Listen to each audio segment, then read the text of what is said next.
बिस्मिल्लाहिर्रहमानिर्रहीम। Dear students, अस्सलाम वालेकुम। बेटा आज हमारा जो नेक्स्ट टॉपिक है वो है kinetic molecular theory of gases.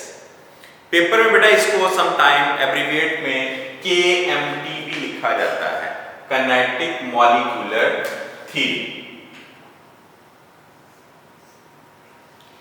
अब बेटा इसमें पहले आपकी बुक के कुछ पैराग्राफ के अंदर कुछ साइंटिस्ट के नेम हैं और उन साइंटिस्ट की कंट्रीब्यूशन टुवर्ड साइंसेस है, ठीक है, और स्पेशली गैसेस के रिलेटेड।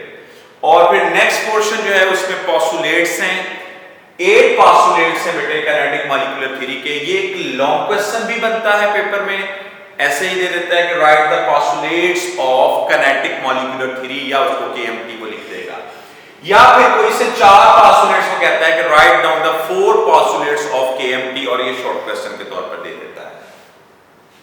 तो बेटा सबसे पहले काइनेटिक मॉलिक्यूलर थ्योरी को इस पे काम किया और काइनेटिक मॉलिक्यूलर थ्योरी पेश की बर्नौली ने, और इसने काइनेटिक मॉलिक्यूलर थ्योरी के जितने पोस्टुलेट्स हैं इनको इसने पेश किया। उसके बाद इस काम को एक्सटेंड किया क्लासियस ने, और उसने काइनेटिक गैस इक्वेशन प्रोवाइड की। उसको काइनेटिक गैस इक्वेशन को उसने ड्राइव किया, और उस काइनेटिक गैस इक्वेशन से आगे जो हमारे लॉज हैं, Boyle law, Charles law, Avogadro law और ग्राहम लॉ, इन चारों लॉज को उसने काइनेटिक गैस इक्वेशन से आगे डिड्यूस किया। फिर उसके बाद मैक्सवेल आ जाता है। मैक्सवेल ने डिस्ट्रीब्यूशन ऑफ वेलोसिटीज का कॉन्सेप्ट दिया, और इसने कहा कि एक गैस है उसके अंदर बहुत सारे गैस मॉलिक्यूल्स होते हैं डेफिनेटली, तो वो जो गैस मॉलिक्यूल्स होते हैं उनमें से कुछ मॉलिक्यूल्स होते हैं उनकी वेलोसिटी सेम होती है, इसी तरह से कुछ मॉलिक्यूल की वेलोसिटी सेम होगी, यानी कि मॉलिक्यूल्स के ग्रुप्स होंगे और हर ग्रुप की डेफिनेट वेलोसिटी होगी। ये इसने मैक्सवेल ने कहा था, डिस्ट्रीब्यूशन ऑफ वेलोसिटीज। इसी तरह से बोल्ट्जमैन आ जाता है। मैक्सवेल ने डिस्ट्रीब्यूशन ऑफ वेलोसिटीज का कांसेप्ट दिया, तो बोल्ट्जमैन ने डिस्ट्रीब्यूशन ऑफ एनर्जीज का कांसेप्ट दे दिया कि जिस तरह से सारे मॉलिक्यूल्स की एनर्जी सेम नहीं होती, गैस के जितने भी मॉलिक्यूल्स होते हैं सबकी मॉलिक्यूल्स की एनर्जी सेम नहीं होती, तो वो कैसे डिस्ट्रीब्यूट होती है एनर्जी उन सब मॉलिक्यूल्स को, ये कांसेप्ट है वो बोल्ट्जमैन ने दिया। इसी तरह इन सब के साथ ही इन सारे काम के अंदर कहीं ना कहीं कंट्रीब्यूशन वैन डर वाल का भी रहा। तो बेटा ये MCQ पॉइंट ऑफ व्यू से बहुत इंपॉर्टेंट है। फॉर एग्जांपल वो कह सकता है कि kinetic gas equation was given by, तो इसमें से 3-4 आपको 4 जो ऑप्शन दे दी जाएंगी, तो करेक्ट ऑप्शन पे आपने जो टिक करना होगा। तो बेटा इसमें से MCQ आ जाता है। इसके बाद काइनेटिक मॉलिक्यूलर थ्योरी के जो पोस्टुलेट्स हैं वो बेटे 8 पोस्टुलेट्स हैं। वो क्या हैं? सबसे पहले बेटे ये है कि small particle, every gas consist of large number of small particles which are called molecules. और बेटे कुछ ऐसी हमारे पास गैसेस होती हैं जिनका एक एटम ही एज अ मॉलिक्यूल बिहेव करता है। Such gases are called monoatomic gases like helium, neon, argon, krypton, xenon, radon, noble gases. उसके बाद molecular motion, molecules of a gas move haphazardly. बेटे उनकी कोई तरतीब नहीं होती, वो बेतरतीबी मोशन के साथ, डिसऑर्डर मैनर के साथ मूव करते हैं मॉलिक्यूल किसी भी गैस के अंदर। फिर उसके बाद तीसरे पॉइंट पे आते हैं बेटा pressure and elastic collision. Molecules pressure exert करते हैं। हमें पता है कि जब फोर्स पर यूनिट एरिया को हम प्रेशर कहते हैं। कोई भी मॉलिक्यूल जब वॉल ऑफ कंटेनर से जाके स्ट्राइक करता है, तो बेटे वो चूंकि कुछ ना कुछ एरिया के ऊपर तो स्ट्राइक करता है ना, फोर्स लगाता है ना, तो जिस एरिया पे वो फोर्स लगाता है एक्चुअली वो वहां पर प्रेशर एक्सर्ट कर रहा है। तो gas molecules with the walls of the container टकराते हैं और प्रेशर एक्सर्ट करते हैं, और ये जो कोलिजन होता है उनके दरमियान वो इलास्टिक कोलिजन होता है। बेटे इलास्टिक कोलिजन होता है जिसमें मोमेंटम बिफोर कोलिजन और आफ्टर कोलिजन सेम रहता है। उस कोलिजन को हम इलास्टिक कोलिजन कहते हैं, आपने फिजिक्स में इसको पढ़ा भी होगा।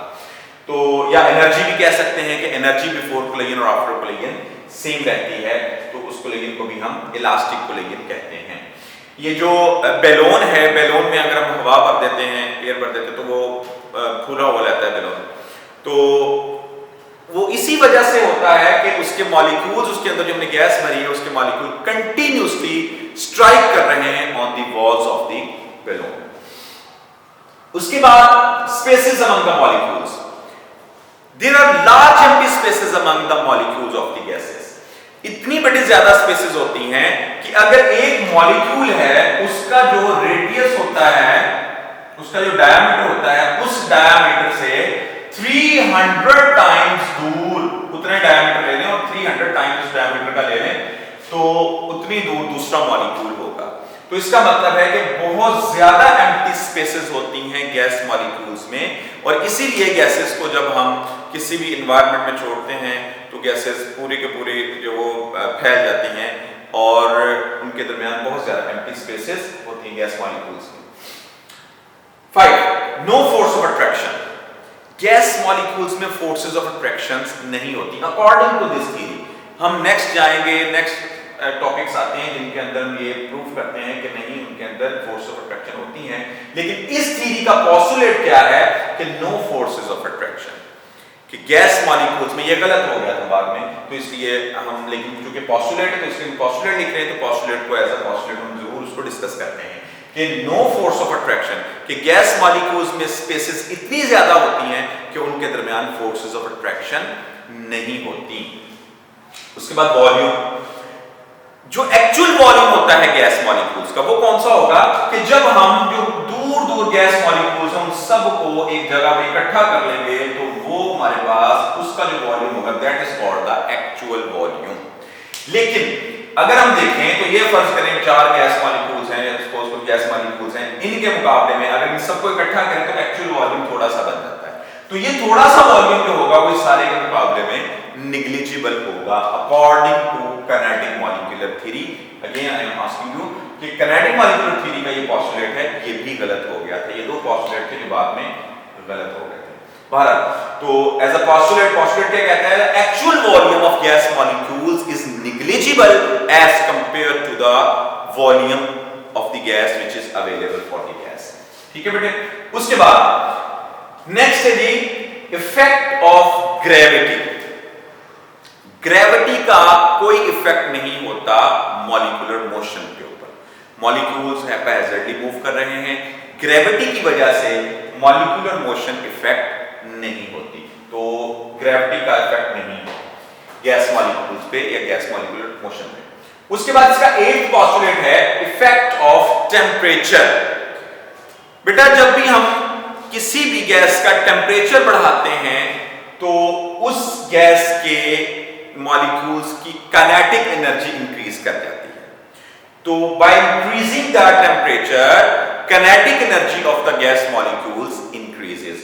दूसरे लफ्जों में मोशन उनकी इंक्रीज हो जाती है। तो हम कहते हैं कि kinetic energy, you can say the kinetic energy of the gas molecules is directly proportional to the absolute temperature of the gas। यानी कि गैस का टेम्परेचर इंक्रीज करेंगे, मॉलिक्यूल्स की मोशन ज्यादा हो जाएगी, वो ज्यादा मोशन के साथ जो वो ज्यादा काइनेटिक एनर्जी के साथ मूव करेंगे। This is the end of our today's lecture. Thank you very much students. अल्लाह हाफिज।